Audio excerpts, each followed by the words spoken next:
Pushing both levers forward makes the excavator move forward. Pushing both levers backward makes it move backward. Pushing the left lever alone turns it right. Pushing the right lever alone turns it left.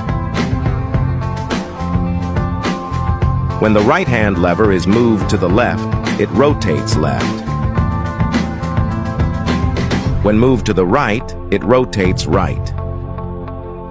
Pushing forward extends the arm. Pulling back retracts it. Pushing the left-hand lever downward lowers the boom. Pulling it backward raises the boom.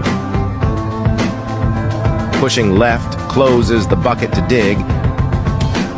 Pushing right opens it to dump.